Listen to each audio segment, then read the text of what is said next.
सपने वे नहीं होते जो आपको रात में सोते समय नींद में आए, बल्कि सपने वे होते हैं जो रात में सोने ही ना दें। जी हाँ, इन वाक्यों को सुनकर आप तो समझ ही गए होंगे कि मैं किस महान व्यक्तित्व से परिपूर्ण व्यक्ति की बात करने जा रहा हूँ। ऐसी बुलंद सोच रखने वाले missile man Abdul Kalam. Learning gives creativity. Creativity leads to thinking. Thinking provides knowledge. Knowledge makes you great. वे भारतीय मिसाइल प्रोग्राम के जनक कहे जाते हैं। जब कलाम ने देश के सर्वोच्च पद यानी 11वें राष्ट्रपति की शपथ ली थी तो देश के हर वैज्ञानिक का सर फक्र से ऊंचा हो गया था। वे मिसाइल मैन और जनता के राष्ट्रपति के रूप में लोकप्रिय हुए। आसमान की ऊंचाइयों को छूने के लिए हवाई जहाज और अन्य साधनों से भी जरूरी चीज है हौसला। हौसला आपकी सोच को वह उड़ान देता है जिसका शिखर कामयाबी की चोटी पर है। कामयाबी के शिखर तक पहुंचने की आपने यूं तो हजारों कहानियां पढ़ी होंगी, लेकिन ऐसी ही एक जीती जागती कहानी है पूर्व राष्ट्रपति एपीजे अब्दुल कलाम जी की। भारत के पूर्व राष्ट्रपति जिन्हें दुनिया मिसाइल मैन के नाम से जानती है। उनका जन्म 15 अक्टूबर 1931 को रामेश्वरम, तमिलनाडु में हुआ था। एपीजे अब्दुल कलाम का पूरा नाम डॉक्टर अबुल पाकिर जैनुला अब्दीन अब्दुल कलाम था। कलाम अपने परिवार में काफ़ी लाडले थे, लेकिन उनका परिवार छोटी बड़ी मुश्किलों से हमेशा ही जूझता रहता था। उन्हें बचपन में ही अपनी जिम्मेदारियों का एहसास हो गया था। उस वक्त उनके घर में बिजली नहीं हुआ करती थी और वे केरोसिन तेल का दीपक जलाकर पढ़ाई किया करते थे। अब्दुल कलाम मदरसे में पढ़ने के बाद सुबह रामेश्वरम के रेलवे स्टेशन और बस अड्डे पर जाकर समाचार पत्र एकत्र करते थे। अब्दुल कलाम अखबार लेने के बाद रामेश्वरम शहर की सड़कों पर दौड़ दौड़ कर सबसे पहले उसका वितरण करते थे। बचपन में ही आत्मनिर्भर बनने की तरफ उनका यह पहला कदम रहा। कलाम जब मात्र 19 वर्ष के थे तब उन्होंने द्वितीय विश्व युद्ध की विभीषिका को भी महसूस किया। युद्ध की आग रामेश्वरम के द्वार तक पहुंच गई थी। इन परिस्थितियों में भोजन सहित सभी आवश्यक वस्तुओं का अभाव हो गया था। कलाम एरोस्पेस टेक्नोलॉजी में आए तो उनके पीछे उनके 5वीं कक्षा के अध्यापक सुब्रमण्यम अय्यर की प्रेरणा जरूर थी। अध्यापक की बातों ने उन्हें जीवन के लिए एक मंजिल और उद्देश्य भी प्रदान किया। अभियांत्रिकी की शिक्षा के लिए उन्होंने मद्रास इंस्टीट्यूट ऑफ टेक्नोलॉजी में दाखिला लिया। वहां उन्होंने एरोनॉटिक इंजीनियरिंग में अध्ययन किया। 1962 में वे भारतीय अंतरिक्ष अनुसंधान संगठन में आए। डॉक्टर अब्दुल कलाम को प्रोजेक्ट डायरेक्टर के रूप में भारत का पहला स्वदेशी उपग्रह SLV तृतीय प्रक्षेपास्त्र बनाने का श्रेय हासिल है। अब्दुल कलाम भारत के मिसाइल कार्यक्रम के जनक माने जाते हैं। उन्होंने 20 साल तक भारतीय अंतरिक्ष शोध संगठन यानी इसरो में काम किया और करीब इतने ही साल तक रक्षा शोध और विकास संगठन यानी DRDO में भी। वे 10 साल तक DRDO के अध्यक्ष रहे। साथ ही उन्होंने रक्षा मंत्री के वैज्ञानिक सलाहकार की भूमिका भी निभाई। उन्होंने अग्नि एवं पृथ्वी जैसी मिसाइल्स को स्वदेशी तकनीक से बनाया। 18 जुलाई 2002 को कलाम भारत के 11वें राष्ट्रपति निर्वाचित हुए थे। इन्होंने भारतीय जनता पार्टी समर्थित NDA घटक दलों ने अपना उम्मीदवार बनाया था। जिसका वाम दलों के अलावा समस्त दलों ने समर्थन किया था। 25 जुलाई 2002 को उन्होंने संसद भवन के अशोक कक्ष में राष्ट्रपति पद की शपथ ली थी। 25 जुलाई 2007 को उनका कार्यकाल समाप्त हो गया था। डॉक्टर कलाम ने एक बार भारतीय लोगों को संबोधित करते हुए कहा, प्रिय भारतवासियों, आपसे 2 शब्द कहने हैं। हमारे यहाँ मीडिया इतना ऋणात्मक क्यों है? भारत में हम लोग क्यों इतना अटपटा महसूस करते हैं? अपनी क्षमताओं और उपलब्धियों को पहचानने में हम एक महान देश है। हमारे पास अद्भुत सफलता की कहानियां हैं, पर हम उन्हें स्वीकारने से इनकार कर देते हैं। क्यों? दुग्ध उत्पादन में हम प्रथम स्थान पर हैं। रिमोट सेटिंग सैटेलाइट में हम प्रथम स्थान पर हैं। गेहूं उत्पादन में सबसे बड़े उत्पाद देशों में हम दूसरे स्थान पर हैं। चावल उत्पादन में भी हमारा दूसरा स्थान है। डॉक्टर सुदर्शन को देखिए, उन्होंने एक आदिवासी गांव को स्वआर्जित, स्वशासी और स्वावलंबी स्थल बना दिया है। लाखों ऐसी उपलब्धियां हैं, पर हमारा मीडिया इस ओर आंखें मूंद कर केवल बुरी खबरों, असफलताओं, आपदाओं और विपदाओं को ही प्रसारित करते रहते हैं। मैं एक बार तेल अवीव गया था और मैं इजरायली खबर पढ़ रहा था। पिछले ही दिन बहुत से आक्रमण हुए थे, बम गिराए गए थे और बहुत से लोग मारे गए थे। हमास ने हमला किया था, लेकिन अखबार के मुख्य पृष्ठ पर एक यहूदी आदमी का चित्र था जिसने 5 साल में अपने रेगिस्तान को हरा भरा पेड़ पौधों और फूलों से भर दिया और उपजाऊ बना दिया। वहाँ हर आदमी ने सुबह उठने के बाद इस प्रेरणादायक चित्र को देखा। बमों और हत्यारों की खबरों को अखबार के भीतर पन्नों पर अन्य खबरों के बीच जगह दी गई थी। भारत में हमें दी जाती है पढ़ने को मौत, बीमारियों, आतंकवाद और अपराध से जुड़ी खबरें। हम इतने ऋणात्मक क्यों हैं? ये एक अन्य प्रश्न है। एक राष्ट्र के रूप में हम लोग विदेशी वस्तुओं के प्रति जुनून की हद तक आकर्षण क्यों रखते हैं? हम विदेशी टीवी चाहते हैं, विदेशी कपड़े चाहते हैं, विदेशी तकनीक चाहते हैं। क्यों हर उस व्यक्ति के प्रति इतना अंध आकर्षण जो आयातित है?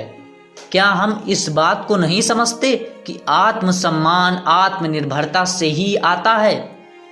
मैं हैदराबाद में इस भाषण को दे रहा था जब 14 साल की एक लड़की ने मुझसे ऑटोग्राफ मांगा। मैंने जीवन में उसके लक्ष्य के बारे में पूछा। उसने कहा कि वह विकसित भारत में रहना चाहती है। उसके लिए मुझे और आपको भारत को विकसित बनाना होगा। हमें घोषित करना होगा, भारत विकासशील देश नहीं बल्कि पूर्णता विकसित देश है। आप कहते हैं कि हमारी सरकार अयोग्य है। आप कहते हैं कि हमारे कानून बहुत पुराने हैं। आप कहते हैं म्यूनिसिपैलिटी कचरा नहीं उठाती। आप कहते हैं कि फोन काम नहीं करते, रेलों की स्थिति हास्यास्पद है, एयरलाइंस दुनिया में सबसे खराब है, खत कभी मंजिल पर नहीं पहुंचते। आप कहते हैं कि हमारा देश गड्ढे में जा चुका है। आप यह कहते हैं, वह कहते हैं, पर आप इन सब बातों के बारे में करते क्या हैं? एक आदमी को आप सिंगापुर ले जाइए, उसे अपना नाम दे दीजिए, अपना चेहरा दे दीजिए। वहाँ आप एयरपोर्ट से बाहर निकलते हैं और आप बेहतरीन तरीके से व्यवहार करते हैं, एकदम अंतर्राष्ट्रीय स्तर का। सिंगापुर में आप जलती या बुझाकर सिगरेट सड़क पर नहीं फेंकते। वहाँ आप स्टोर्स में नहीं खाते। आप उनके भूमिगत ट्रांसपोर्ट पर उतना ही गर्व महसूस करते हैं जैसा कि वहाँ के स्थानीय लोग करते हैं। आप ओकोड रोड, जो कि माहिम या पेदार रोड जैसी होगी, पर शाम 5 से 8 बजे के बीच ड्राइव करने के लिए $5 देते थे। आप पार्किंग में वापस आते हैं अपना पार्किंग टिकट पंच करने के लिए। अगर आप शॉपिंग मॉल में ज़्यादा समय रुक गए या रेस्तरां में ज़्यादा समय के लिए बैठ रहे हैं और इन सब को करने में आपका स्टेटस आड़े नहीं आता, सिंगापुर में आप कुछ नहीं करते, कहते हैं क्या? आप दुबई में रमजान के दिनों में सार्वजनिक जगहों पर नहीं खाते। आप जेद्दाह में सिर ढके बिना बाहर नहीं जाते। आप लंदन में टेलीफोन के कर्मचारी को 10 पाउंड्स में खरीदने के बारे में सोचते भी नहीं, जिससे कि आपके एसटीडी और आईएसडी कॉल्स किसी और के बिल में जोड़े जा सकें। वाशिंगटन में आप 55 मील प्रति घंटे की स्पीड से ज़्यादा तेज गाड़ी चलाने का प्रयास भी नहीं करते हैं और ट्रैफिक पुलिस से नहीं कहते जनता भी है, मैं कौन हूँ, मैं फला फला हूँ, यह उस खास आदमी का बेटा हूँ, ये रुपए पकड़ो और दफ़ा हो जाओ। ऑस्ट्रेलिया और न्यूजीलैंड में आप नारियल के खोखे इधर उधर नहीं बल्कि कचरा डालने की जगह ही डालते हो। टोक्यो में आप पान खाकर सड़क पर क्यों नहीं थूकते? बोस्टन में आप एग्ज़ाम से पहले पेपर खरीदने या अनाकली सर्टिफिकेट बनवाने का प्रयास क्यों नहीं करते? हम अभी तक उसी आप के बारे में बात कर रहे हैं जो कि आप भारत में हैं। आप किसी दूसरे देश में वहाँ के कानून और व्यवस्था का सम्मान करते हुए पालन करते हैं, पर यही व्यवहार आप यहाँ अपने देश में नहीं दिखाते। भारत की ज़मीन छूते ही आप सड़कों पर पेपर और सिगरेट फेंकना शुरू कर देते हैं। अगर विदेश में आप एक जिम्मेदार नागरिक होने का दायित्व पूरा कर सकते हैं तो यहाँ भारत में ऐसा करने में आपको क्या दिक्कत होगी? अमेरिका में कुत्ते के मालिक को वह जगह साफ करनी पड़ी है जहां उसका कुत्ता फारिग होता है। यही जापान में भी होता है। क्या भारतीय नागरिक यहां ऐसा नहीं करेंगे? हम चुनाव में वोट देकर सरकार चुन लेते हैं और उसके बाद अपनी जिम्मेदारियां भूल जाते हैं। हम चाहते हैं कि हम कुछ ना करें और सरकार हमारे लिए सब कुछ कर दे। राष्ट्र के प्रति हमारा दायित्व ऋणात्मक है। हम चाहते हैं कि सरकार हमारे लिए सफाई करे और हम हैं कि हर तरफ कचरा फैलाते जाएं।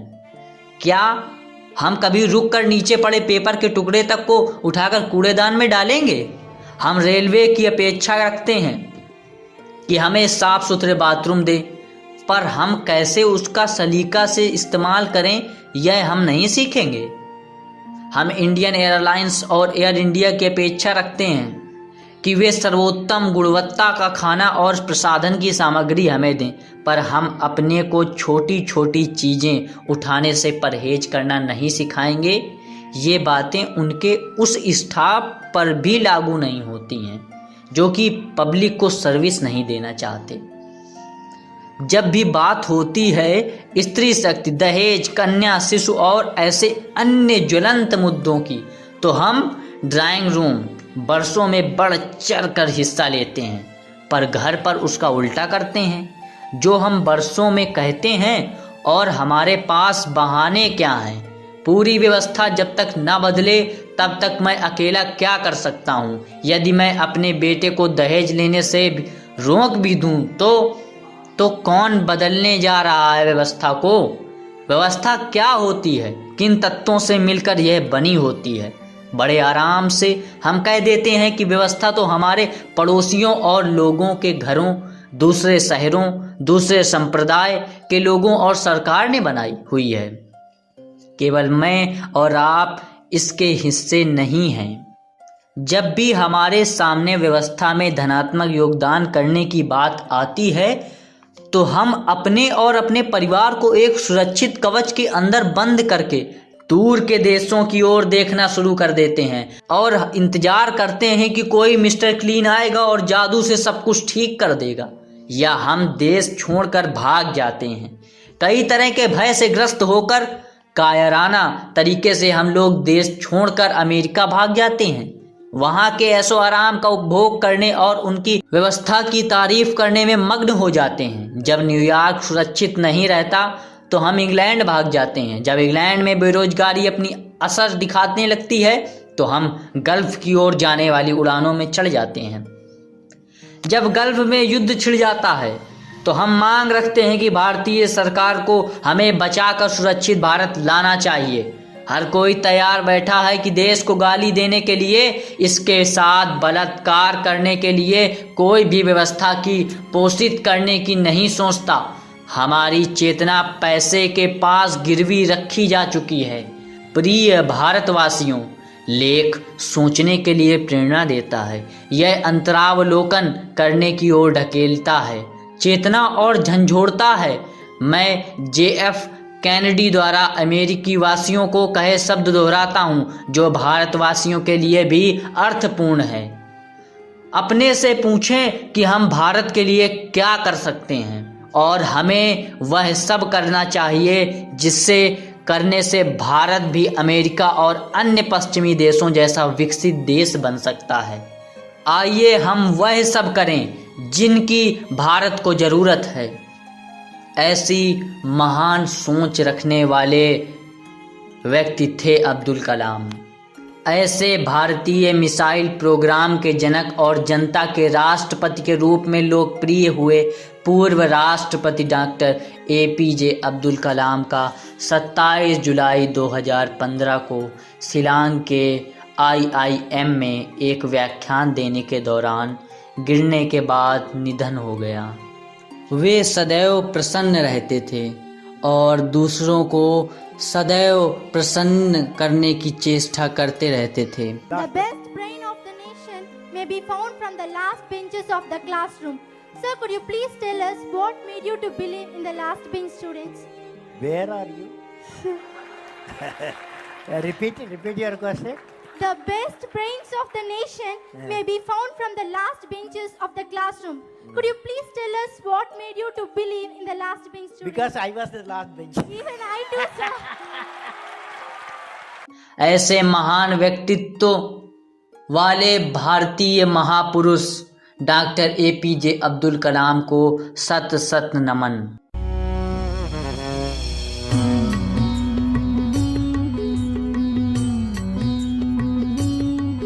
ये ज़मीं मेरी मेरा आसमां बड़ा खूबसूरत है जहाँ।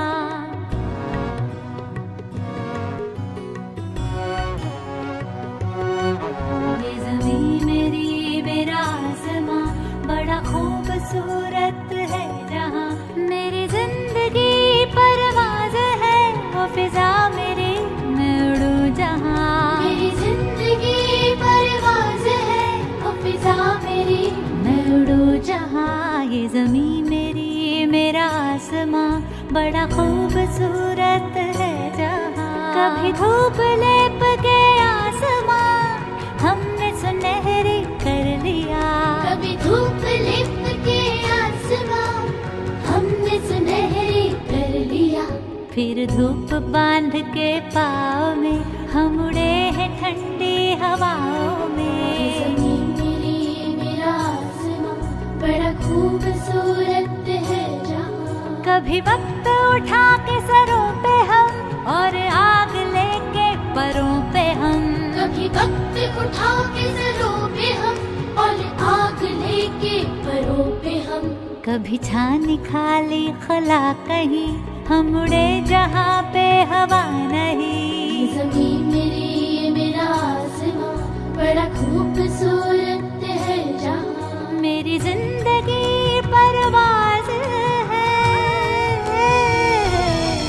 मेरी जिंदगी परवाज़ है वो फिजा मेरी मैं उड़ूँ जहाँ। ये ज़मीं मेरी मेरा आसमां बड़ा खूबसूरत है जहाँ। ये ज़मीं मेरी मेरा आसमां बड़ा खूबसूरत है जहाँ।